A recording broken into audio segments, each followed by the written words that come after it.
मेरे दोस्तों, तुम मौत को नहीं पहचानते, चाहे वह आदमी की हो या किसी देश की, चाहे वह समय की हो या किसी वेश की।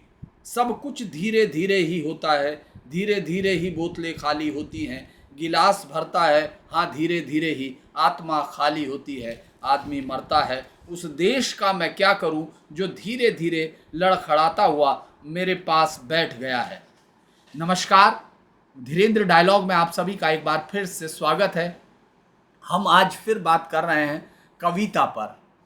और मैं ये कह सकता हूँ अपने अनुभव से कि खबरें ढूंढना राजनीति पर, आतंकवाद पर, क्राइम पर या दूसरी तमाम चीज़ों पर इतना मुश्किल नहीं होता जितना मुश्किल है कि कविता को खोजा जाए।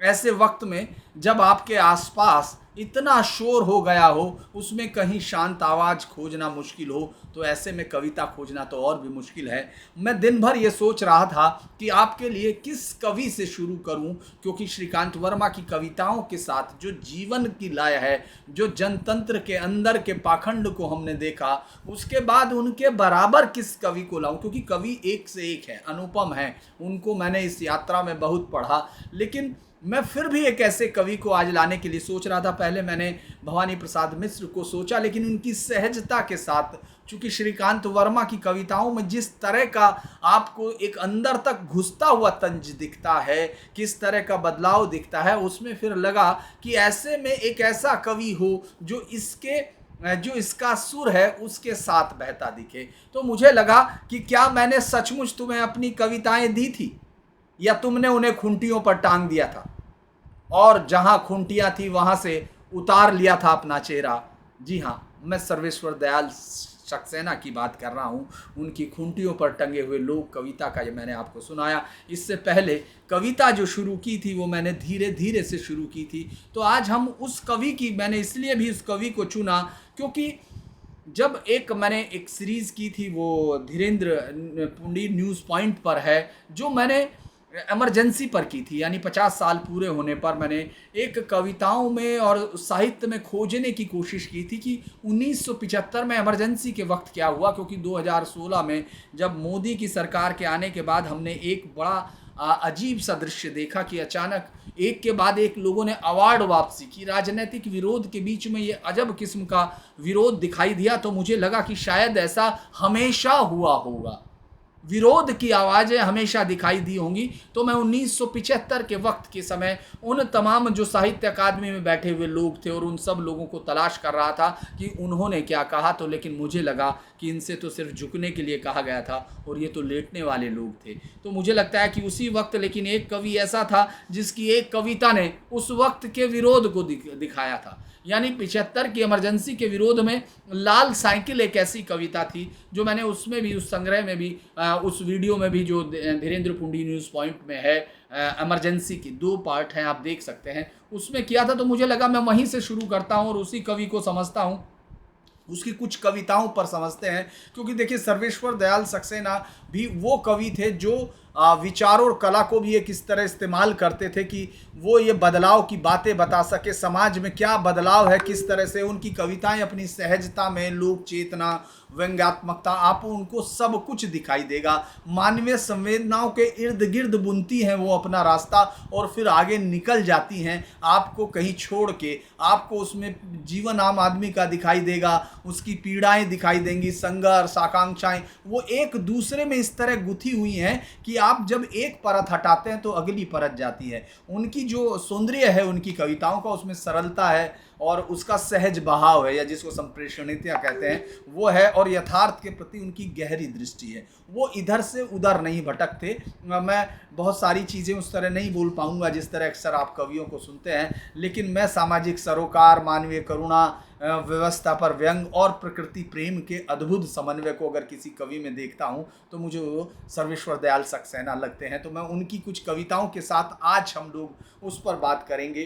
तो आज के कवि सर्वेश्वर दयाल सक्सेना हैं और मैं उनकी 1975 यानी इमरजेंसी के विरोध की कविता, चूँकि ये कविता थोड़ा दुरूह थी, लेकिन फिर भी मैंने सोचा कि जब किसी कवि का परिचय दो तो उसके उस विरोध का परिचय दो जो वो समाज के लिए समाज के लिए सत्ता से टकराता है, और वो सत्ता जब समाज के तमाम चीज़ों का मुंह कुचलती जाती है, उनकी आवाज़ पर ताला लगाती जाती है, तो उस वक्त के लिए मुझे लगता है सर्वेश्वर दयाल सक्सेना की, ये पहले मैं इस पे शुरू करूँगा, फिर आपको इनकी कविताओं के अलग अलग रंग मैं दिखाऊंगा। मैं उम्मीद करूँगा कि आप इस वीडियो को देखें।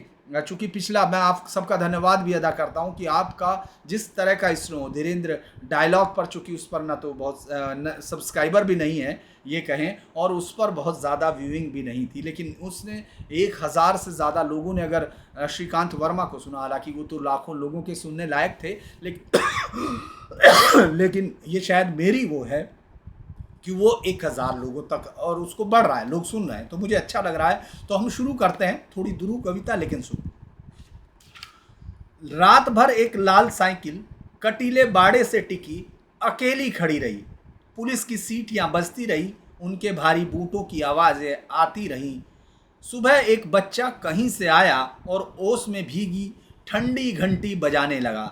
घर घराती हुई एक काली भारी गाड़ी सायरन बजाती आकर रुकी। बच्चा घंटी बजाना भूल गाड़ी की छत पर टिपटिपाती नीली रोशनी देखने लगा, फिर गाड़ी उसे लेकर चली गई। पहली बार मैं अपने कमरे के फर्श पर खिड़कियों के छड़ों की परछाइयां पड़ती देख सहम गया। ये कविता थी जिसको उस विरोध के वक्त, उस समय भी ये कह दिया गया था कि इससे बड़ा विरोध, जो विद्रोह है वो 75 में किसी का नहीं किया गया। तो मुझे लगता है कि वो बहुत ही बड़ी एक ज़बरदस्त कविता के साथ ही अब मैं शुरू करता हूँ उनकी एक अगली कविता। ये बहुत ही इंटरेस्टिंग कविता है, जो ये कहती है, इंतज़ार शत्रु है, उस पर यकीन मत करो। वह जाने किन झाड़ियों और पहाड़ियों में घात लगाए बैठा रहता है, और हम पत्तियों की चरमराहट पर कान लगाए रहते हैं। इंतज़ार शत्रु है, उस पर यकीन मत करो। वह छापामार सैनिक की तरह खुद अंधेरे में रहता है और हमें उजाले में खड़ा देखता रहता है। मौके की तलाश में हम अंधेरे में टार्च की रोशनी ही फेंकते रहते हैं। इंतज़ार शत्रु है, उस पर यकीन मत करो। वह हमें नदी बनाकर हमारे बीच में ही मछली की तरह अदेखा तैर जाता है। हम लहरों के असंख्य हाथों से उसे टटोलते रहते हैं। इंतज़ार शत्रु है, उस पर यकीन मत करो। उससे बचो, जो पाना है फ़ौरन पालो, जो करना है फ़ौरन करो। एक बहुत ही अद्भुत कविता थी, और एक उनकी एक कविता भूख पर मैं शुरू करता हूँ। ये बहुत ही चर्चित कविता रही उस वक्त, और मुझे लगता है कि आपको भी बहुत ही वो लगेगी कि किस तरह से ये कविता सामाजिक जीवन की विकृतियाँ, उन सब के बीच में भी सौंदर्य तलाशती है। उस अभाव में वो किस तरह से अपने शब्दों से बदलते हैं। आप देखिए, वो कहते हैं, जब भी भूख से लड़ने कोई खड़ा हो जाता है, जब भी भूख से लड़ने कोई खड़ा हो जाता है, सुंदर दिखने लगता है। झपटता बाज फन उठाए सांप, दो पैरों पर खड़ी, कांटों से नन्ही पत्तियां खाती बकरी, दबे पांव झाड़ियों में चलता चीता, डाल पर उल्टा लटक फल कुतरता तोता, या इन सब की जगह आदमी होता।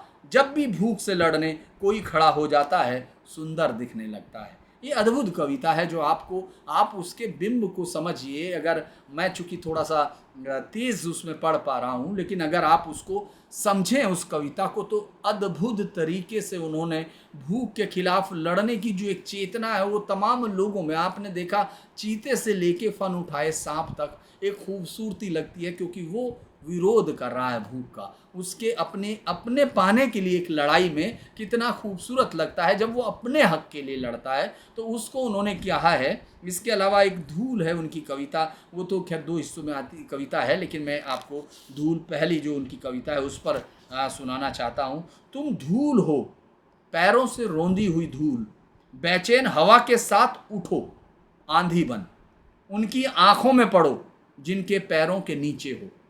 ऐसी कोई जगह नहीं जहां तुम पहुंच न सको, ऐसी कोई जगह नहीं जहां तुम पहुंच न सको, ऐसा कोई नहीं जो तुम्हें रोक ले।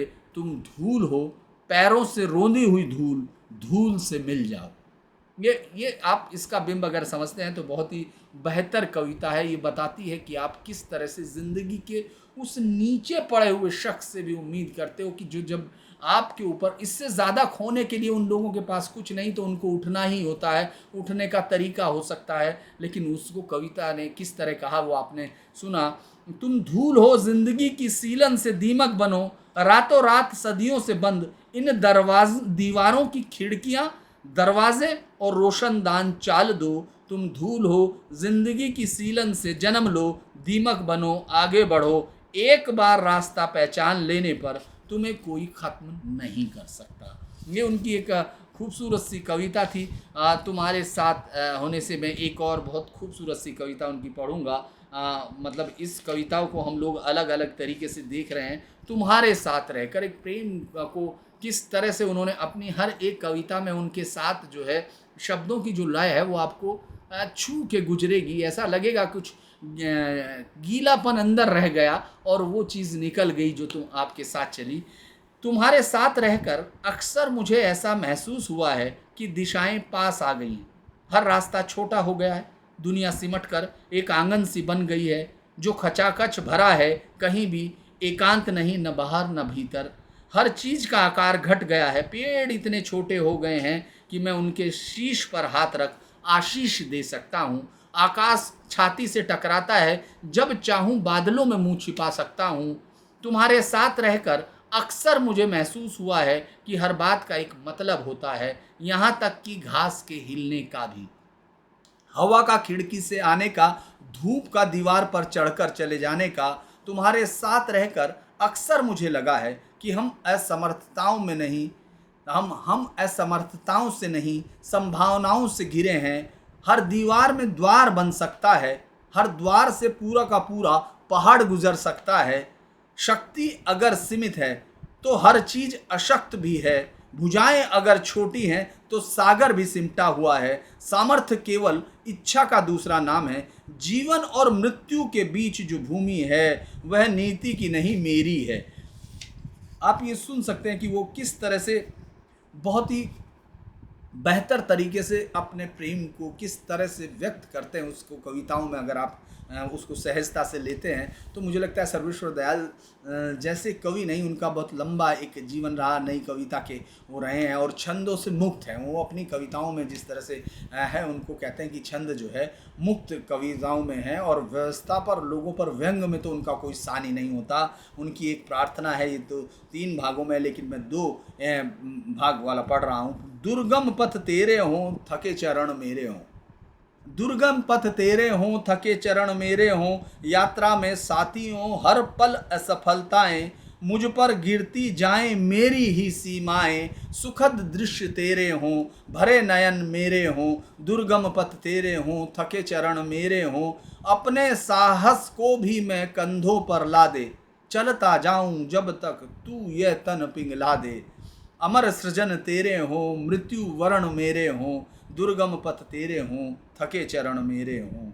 मुझे लगता है कि इस कविता को मैं पूरा कर दूं क्योंकि ये बहुत ही लय से गुजर रही है। अपनी दुर्बलता का मुझको अभिमान रहे, अपनी सीमाओं का नित मुझे ध्यान रहे, हर क्षण यह जान सकूं क्या मुझको खोना है, कितना सुख पाना है कितना दुख रोना है, अपने सुख दुख की प्रभु इतनी पहचान रहे, अपनी दुर्बलता का मुझको अभिमान रहे, कुछ इतना बड़ा न हो जो मुझसे खड़ा ना हो, कंधों पर हो जो हो नीचे कुछ पड़ा ना हो, अपने सपनों का प्रभु बस इतना ध्यान रहे, अपनी दुर्बलता का मुझको अभिमान रहे, अपनी सीमाओं का नित मुझे ध्यान रहे। ये बहुत ही खूबसूरत सी कहानी है और एक पिछड़ा आदमी, ये उनकी एक मैं अलग अलग उनके रंग की कविता आपको सुनाना चाहता हूँ ताकि फिर आप इनको पढ़ें, आप समझें कि उन कविताओं का सौंदर्य क्या है। जब आप शांत अकेले में कहीं हो,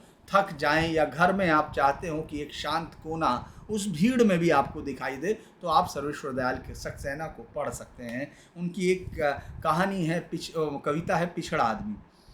जब सब बोलते थे वह चुप रहता था, जब सब बोलते थे वह चुप रहता था, जब सब चलते थे वह पीछे हो जाता था, जब सब चलते थे वह पीछा हो जाता था, जब सब खाने पर टूटते थे वह अलग बैठता टूंगता रहता था, जब सब निढाल हो सोते थे वह शून्य में टकटकी लगाए रहता था, लेकिन जब गोली चली तब सबसे पहले वही मारा गया, पिछड़ा आदमी।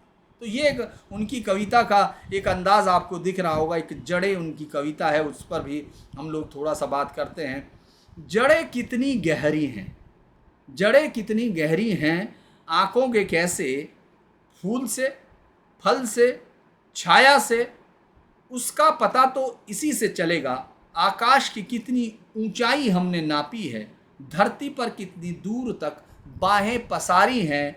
जलहीन सूखी पथरीली ज़मीन पर खड़ा रहकर भी जो हरा है, उसी की जड़ें गहरी हैं, वही सर्वाधिक प्यार से भरा है। ये अद्भुत, आप उस कविता को देखेंगे। अगर मैं इसके अलावा एक दो कविता, एक 5 शहरों को उन्होंने बड़े अच्छे अंदाज में कहा है। छोटे छोटे लाइनें हैं, लेकिन उस शहर को समझने की ज़रूरत है। कैसे उन्होंने दिल्ली, 5 शहर उन्होंने कहे हैं। तो दिल्ली कुछ कुछ पंक्तियों में है बस। दिल्ली कच्चे रंगों में नफीस चित्रकारी की हुई कागज़ की एक डिबिया। दिल्ली कच्चे रंगों में नफीस चित्रकारी की हुई कागज़ की एक डिबिया, जिसमें नकली हीरे की अंगूठी, जिसमें नकली हीरे की अंगूठी असली दामों के कैश मेमो में लिपटी हुई रखी है। नकली हीरे की अंगूठी असली दामों के कैश मेमो में लिपटी हुई रखी है। ये दिल्ली को कहा है लखनऊ। श्रृंगार दान में पड़ी एक पुरानी खाली इत्र की शीशी। श्रृंगार दान में पड़ी एक पुरानी खाली इत्र की शीशी, जिसमें अब महज उसकी कॉर्क पड़ी सड़ रही है।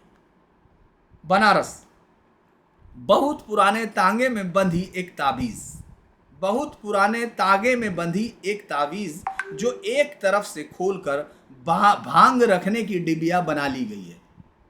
क्या खूबसूरत तरीके से उन्होंने बनारस को कहा है। एक बहुत पुराने तागे में बंधी एक ताबीज़, जो एक तरफ से खोलकर भांग रखने की डिबिया बना ली गई। अगर आपने ताबीज़ देखे होंगे तो उसके अंदर एक थोड़ा सा इस तरह करके खोल के रखा जाता है कागज़, आपने देखा होगा अगर पुराना ताबीज़। तो उसमें उन्होंने किस तरह से उस शहर को बताया है, और जिन लोगों ने बनारस देखा होगा वो इस शहर से इससे जोड़ रहे हों। खैर अब तो दुनिया बदल रही है, जब वो लिख रहे थे उससे और अब तक बनारस में बहुत अंतर है। ये और इलाहाबाद एक छूछी गंगा जली, जो दिन भर दोस्तों के नाम पर और रात में कला के नाम पर उठाई जाती है। बस्ती एक शहर के लिए है, बस्ती शहर के लिए। गांव के मेले में किसी पनवाड़ी की दुकान का शीशा, गांव के मेले में किसी पनवाड़ी की दुकान का शीशा, जिस पर इतनी धूल जम गई है कि अब कोई भी अक्स दिखाई नहीं देता। ये एक उनका है, उनकी एक बहुत ही प्रसिद्ध कविता हुई। चूँकि मुझे लगता है कि जो कवि हैं, जो बहुत ही अच्छी कविताएं जिनकी इस वक्त के समय में, हालांकि कविताएं तो जो भी महान कवि हैं उनकी आज तक प्रासंगिक हैं, प्रासंगिक उनको अभी भी कहना चाहिए, लेकिन मुझे लगता है कुछ कवि ऐसे हैं जो लगता है जैसे उस समय हमारा समय बोल रहे थे। तो उन कवियों को शायद 2 बार भी देना चाहिए। जैसे श्रीकांत वर्मा को एक इतने छोटे से समय में समेटना, मुझे लगता है कि उनकी बहुत सारी कविताओं को दूर रखना है, उसको आपको पढ़ना चाहिए। मगध, जल, सागर, ये अद्भुत जल उनके कविता संग्रह हैं जो आधुनिक। तो इसमें मैं एक व्यंग मत बोलो, इसके बाद हम लोग इसको खत्म करेंगे। व्यंग मत बोलो, काटता है जूता तो क्या हुआ, पैर में न सही सिर पे रखकर डोलो। व्यंग मत बोलो। अंधों का साथ हो जाए तो खुद भी आंखें बंद कर लो, अंधों का साथ हो जाए तो खुद भी आंखें बंद कर लो। जैसे सब टटोलते हैं राह तुम भी टटोलो। व्यंग मत बोलो। क्या रखा है कुरेदने में, हर एक का चक्रव्यूह भेदने में। सत्य के लिए निरस्त्र टूटा पहिया ले, लड़ने से बेहतर है जैसी है दुनिया उसके साथ हो लो। व्यंग मत बोलो। कुछ सीखो गिरगिट से, जैसी साख वैसा रंग, जीने का यही है सही ढंग। अपना रंग दूसरों से अलग पड़ता है तो उसे रगड़ धो लो। व्यंग मत बोलो। भीतर कौन देखता है, बाहर रहो चिकने। यह मत भूलो यह बाजार है, सभी आए हैं बिकने। राम राम कहो और माखन मिश्री घोलो। व्यंग मत बोलो। दरअसल उनके, मैं इसको, मुझे लगता है कि बहुत लंबी अगर समय हो तो उसको कहा जाए, लेकिन कविताओं को इतना ही सुनना बहुत मुश्किल होता है आप लोगों को, क्योंकि ये वक्त है जहां हम सिर्फ सब कुछ सुनते हैं, सिर्फ कविताएं नहीं सुनते। तो मुझे लगता है कि हम उस पर फिर बात करेंगे। लेकिन एक उनकी शाम कविता की थोड़ा सा है। शाम जैसे सिमटती है किसी बूढ़ी औरत की आँख में, और दिन का शोर बह जाता है किसी झरने में। अद्भुत शब्दों के साथ वो अपनी चीज़ों को करते हैं। बच्चों के लिए जो लिखा वहीं मैं ख़त्म करूँ। वो एक था जंगल एक था शेर, शेर को पकड़ा हुई न देर, पकड़ा पकड़ा डंडे मारे, शेर भागा शेर बेचारा भागा प्यारे। तो इस तरह से मुझे लगता है कि उनका बहुत बड़ा परास था, अगर हम उसको कहें। वो एक अपनी भाषा में जो उनकी कल्पना थी और जिसके साथ फिर वो जीवन की विसंगति को उसमें ले आते थे, वो एक अद्भुत था। तो मुझे लगता है सर्वेश्वर दयाल सक्सेना की बहुत सारी कविताएं अभी बाकी हैं, लेकिन फ़िलहाल हम अलग अलग कवियों को आपके पास थोड़े थोड़े टुकड़ों में, चूँकि मैंने कहा कि मैं कोई समीक्षक नहीं हूँ कविताओं का, लेकिन एक जितना पाठक होता है उसी की तरह कभी कभी सहज होकर क्राइम की दुनिया से अलग निकलकर या आतंक या राजनीति से हम बाहर आते हैं, तो मुझे लगता है कविता में विश्राम पाते हैं। तो आज के लिए इतना ही। धीरेन्द्र डायलॉग को देखिए, लाइक कीजिए, सब्सक्राइब कीजिए और शेयर कीजिए, ताकि हम इस पर और बेहतर कंटेंट बना सकें। आज के लिए इतना ही। नमस्कार।